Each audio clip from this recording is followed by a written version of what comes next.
Magandang tanghali, bagong Pilipinas. Una sa ating mga balita. Patuloy na pinalalawak ni Pangulong Ferdinand R. Marcos Jr. ang paghahatid ng tulong sa mga komunidad sa ilalim ng Bawat Bayan Makikinabang program. Sa pagbisita niya sa Davao Region, pinangunahan niya ang pamamahagi ng ayuda, agricultural support at educational assistance. Mismong si Pangulo rin ang nanguna sa pag-inspeksyon sa mga proyekto sa Ating tunghayan ang mga kwentong magbibigay ng inspirasyon. sa tanghali.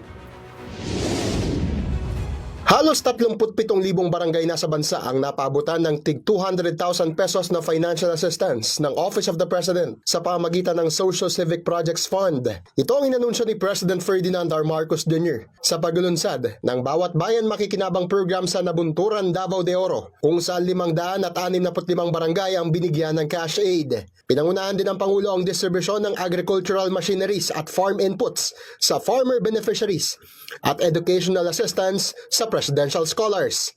Tiniyak ng Pangulo na hindi titigil ang Bawat Bayan Makikinabang hanggat hindi napaabutan ng tulong ang lahat ng 42,000 na barangay sa bansa.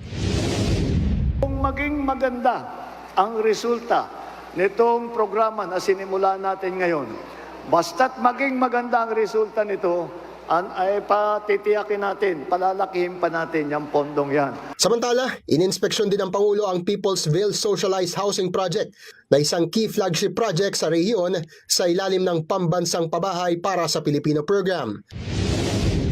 Hindi pa tapos to.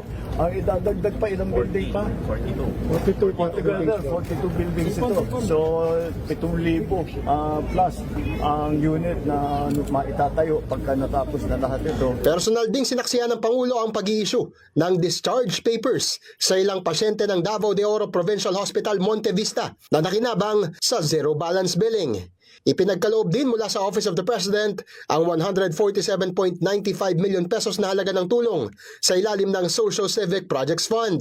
Para ito sa rehabilitasyon ng ospital matapos mapinsala ng magnitude 7.8 na lindol noong Hunyo. Tiniyak ng Pangulo ang patuloy na pagkapalawak ng serbisyong pangkalusugan sa pamagitan ng modernisasyon ng mga pampublikong ospital at pagpapatupad ng mga programang magpapagaan sa gastusin ng mga pasyente. Para sa totoong balita sa Bagong Pilipinas, Harley Valbuena ng IBC News para sa 13 sa tanghali ng Congress TV.